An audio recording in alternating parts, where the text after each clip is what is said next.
الحمد لله وكفى وسلام على سيد الرسل وخاتم الأنبياء أما بعد وعن أبي هريرة رضي الله تعالى عنه وعنهم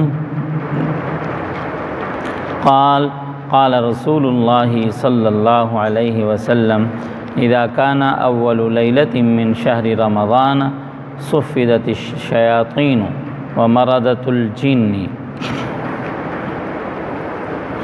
وغلقت أبواب النار فلم يفتح منها باب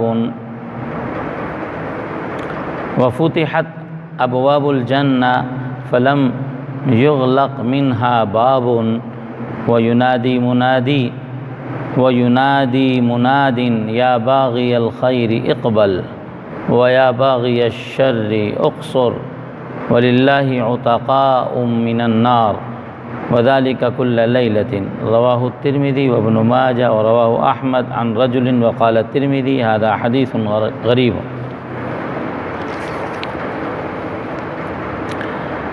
سیدنا ابی ہریرہ رضی اللہ تعالی عنہ سے روایت ہے، فرماتے ہیں رسول اللہ صلی اللہ علیہ وسلم نے فرمایا، جب پہلی رات ہوتی ہے رمضان کے مہینے کی، شیاطین قید کر دیے جاتے ہیں اور سرکش جنات اور جہنم کے دروازے بند کر دیے جاتے ہیں کہ اس سے کوئی دروازہ نہیں کھل سکتا، اور جنت کے دروازے کھول دیے جاتے ہیں کہ ان سے کوئی دروازہ بند نہیں کیا جائے گا، اور ندا دینے والا، اعلان کرنے والا اعلان کرتا ہے، اور خیر کو ڈھونڈنے والوں آ جاؤ، اور خیر کو ڈھونڈنے والے آ جا، اور شر کو ڈھونڈنے والے رک جا۔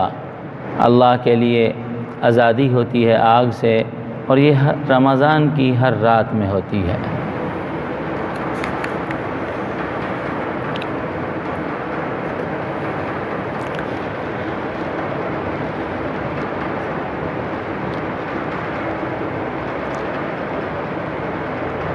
رمضان المبارک کی مثال دیگر ایام میں ایک خاص ICU وارڈ کی ہے۔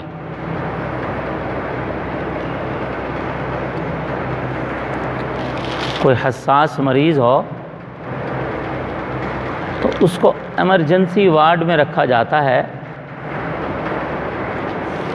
اور وہ اس کو انتہائی نگہداشت کے ساتھ مریض کو سنبھالا جاتا ہے اور اس کی کیئر کی جاتی ہے۔ باعث مرض کو بڑھانے والی ہر چیز وہاں سے دفع دور ہوتی ہے، اور صحت اور حصول صحت کے تمام اسباب کو وہاں بروئے کار لا کر کے ایک مریض کی وہاں بہت ہی نفاست سے دیکھ بھال ہو رہی ہوتی ہے، جس کا نتیجہ یہ ہوتا ہے کہ عام وارڈ میں، عام ہسپتال میں جو مریض اس کے مقدر میں بھلے صحت بھی لکھی ہو، وہ دیر کے بعد صحت یاب ہوتا ہے، تو ایسے وارڈ میں وہ بہت جلد اللہ کے فضل و کرم سے صحت یاب ہو جاتا ہے۔ اور اللہ جل شانہ کا کتنا احسان اور کرم ہے، اللہ تعالیٰ گناہوں کے مریضوں کے لیے اس پورے مہینے کو پوری دنیا میں ICU وارڈ بنا دیتے ہیں، اور اس میں روحانی ایمانی صحت کے تمام اسباب اپنی رحمتوں کی خصوصی برسات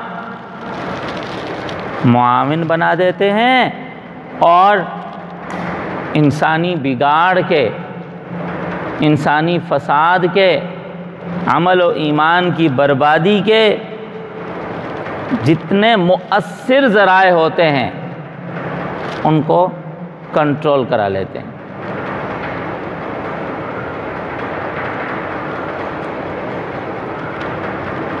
اور ایسے ماحول میں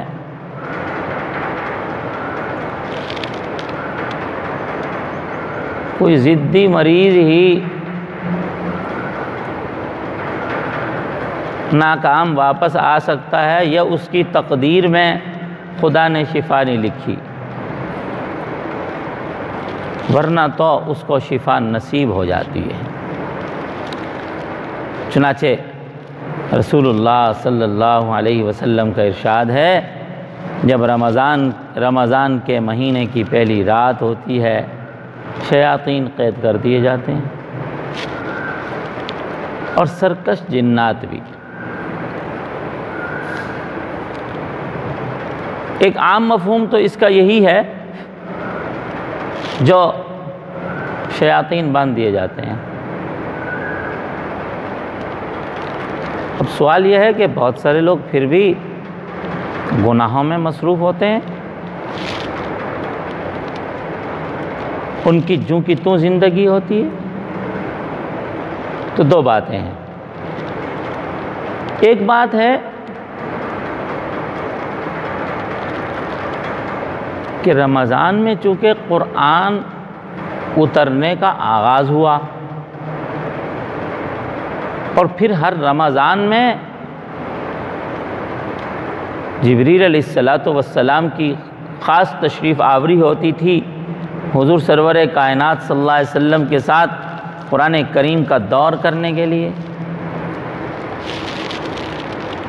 تو اس وقت رمضان شریف میں خاص ان شیاطین کو باندھ دیا گیا تھا، قید کرنے کے فیصلے کر لیے گئے تھے، جو خاص وحی کو چوری کرنے والے شیاطین ہوتے تھے، جن کو اللہ نے فرمایا اِلَّا مَنِ اسْتَرَقَ السَّمْعَ فَأَتْبَعَهُ شِهَابٌ مُّبِينٌ۔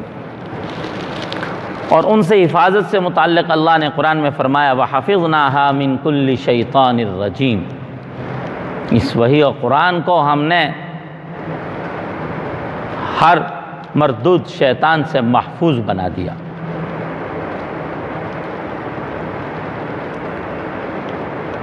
تو خاص نوعیت کے بڑے بڑے سرغنے نوعیت کے شیاطین تو باندھے جاتے ہیں، ہلکے پھلکے چھوٹے موٹے وہ پھرتے رہتے ہیں۔ اور دوسرا مطلب یہ ہے، ہاں شیاطین باندھ لیے جاتے ہیں، شیاطین تو بندھ گئے، وہ قید ہو گئے،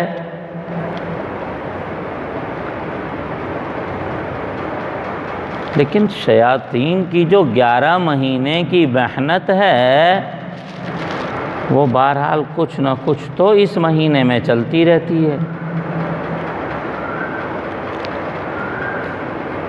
وہ جیسے آپ موٹر وے پہ گاڑی دوڑائیں اور پورا میٹر گھما لیں آپ، اور پھر ایکسیلیٹر سے پاؤں اٹھا لیں آپ، اس وقت آپ گاڑی دوڑانے کا ارادہ نہیں کر رہے، لیکن گاڑی ایک مقدار تک جوں کی توں دوڑتی چلی جائے گی، اس لیے کہ پیچھے سپیڈ اتنی لگی ہے اس کو۔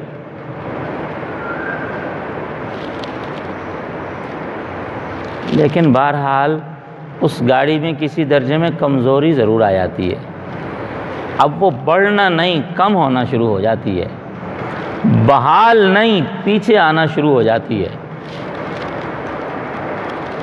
تو کم از کم بڑے سے بڑے گناہگار کو بھی اس مہینے میں گناہوں سے اتنی کمی تو ضرور آتی ہے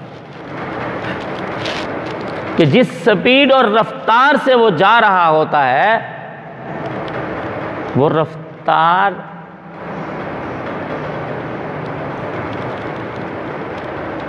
کم نہیں ہوتی تو اب بڑھ بھی نہیں رہی ہوتی، بلکہ رفتہ رفتہ کم ہی ہو رہی ہوتی ہے۔ اور پھر ساتھ میں اگر وہ اعمال کی کچھ خوبو شامل کر لے، کچھ رجوع اللہ کو شریک کر لے، تو یقیناً اللہ کا فضل بڑے طاقتور انداز سے متوجہ ہو سکتا ہے۔ چنانچہ یہی وجہ ہے بڑے سے بڑا گناہگار بھی اس مہینے میں کسی نہ کسی درجے میں توبہ تلافی پر ضرور آتا ہے۔ نیک اور اعلیٰ درجے کا صالح نہ بنے تو گناہ کو کم ضرور کر لیتا ہے، آٹومیٹک اس سے کم ضرور ہو جاتے ہیں، تو یہ بھی ایک نعمت کی بات ہے۔ پھر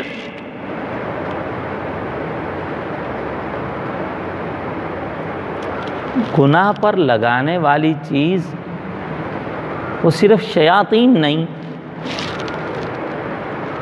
وہ نفس بھی ہے۔ شیاطین کو تو باندھنے کے بارے میں بتلایا گیا ہے، نفس کو باندھنے کے بارے میں نہیں بتلایا گیا۔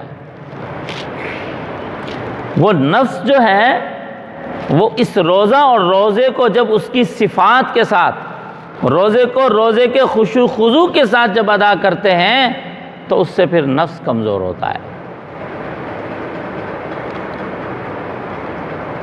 اور اگر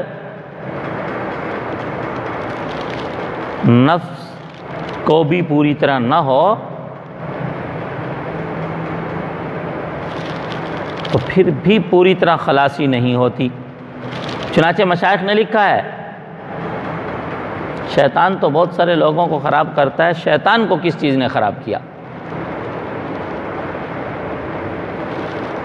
شیطان کو شیطنت پر، کبر پر، اللہ کے سامنے اکڑنے پر اس کے نفس نے آمادہ کیا تھا۔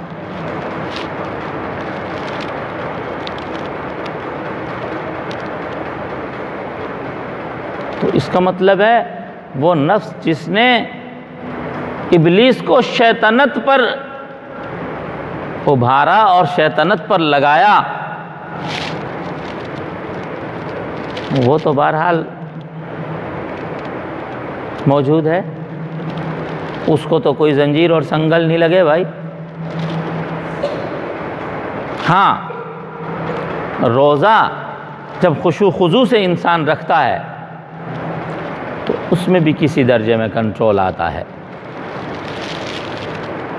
اس لیے لکھا ہے نفس کو بھی جب انسان کرتا ہے تو نفس مرتا نہیں، مغلوب ہوتا ہے، مغلوب ہوتا ہے۔ اس کی شرارتیں ختم نہیں ہوتی، مغلوب ہو جاتی ہیں، تاہم وہ موجود ضرور ہوتا ہے۔ اللہ تعالیٰ اس مبارک مہینے کے ذریعے ہم سب کی نفس و شیطان سے حفاظت فرمائے، اور خدا نخواستہ اس مہینے میں کوئی برائی اور غلط اور کوئی گناہ ہو جائے تو اللہ تعالیٰ ہمیں توبہ اور استغفار کے التزام کی توفیق عطا فرمائے۔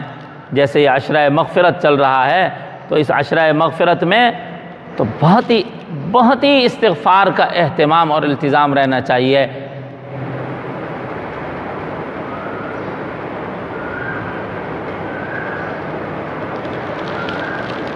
جس طرح نفس اور شیطان کے زہر انسانیت کو لگے، اس سے عمدہ اور اعلیٰ چیز تریاق ان کو مسلمانوں کو بصورت استغفار نصیب ہوا۔ وہ جیسے ایک حدیث میں آتا ہے، حدیث قدسی ہے، اللہ جل شانہ فرماتے ہیں ارے آدم کے بچے، اگر تو میرے پاس یوں آئے کہ زمین آسمان کا خلا گناہوں سے بھرا ہوا ہو تیرا، تو میں زمین و آسمان کا خلا مغفرت سے بھر کر تجھے واپس کر دوں گا۔ 100 سال، 1000 سال نفس و شیطان انسان سے گناہ کرائیں، کفر کرائیں، وہ سرکشیاں کرائیں جو وہ کرا سکیں، ندامت کے چند لمحات، چند آنسو، چند گھڑیاں، ان سب کو فنا کرنے کے لیے کافی۔ تو اس لیے استغفار کا اہتمام، توبہ کا اہتمام، استغفار کا التزام، یہ بہت اہم چیز ہے۔ اور رمضان المبارک میں تو بالخصوص عشرہ مغفرت میں بہت استغفار کرنا چاہیے، کم از کم 300 دفعہ استغفار کرنا چاہیے۔ عربی میں الفاظ یاد ہوں وہ بندہ کر لے، استغفر اللہ الذی لا الہ الا هو الحی القیوم واتوب الیہ، یا رب اغفر لی ذنوبی، یا رب اغفر وارحم، یا استغفر اللہ۔ یا کسی کو عربی الفاظ یاد نہیں ہو سکتے، اردو میں کہے اللہ مجھے معافی دے دو، اللہ میں معافی چاہتا ہوں، اللہ مجھے معاف کر دو، اللہ مجھے معاف کر دو۔ یوں تسبیح پڑھتے رہو تو پھر بھی استغفار کی فضیلت اور استغفار کا سا کام چل جائے گا۔ اللہ تعالی ہم سب کو کہی سنی بات پر عمل کرنے کی توفیق عطا فرمائے۔ وآخر دعوانا ان الحمدللہ۔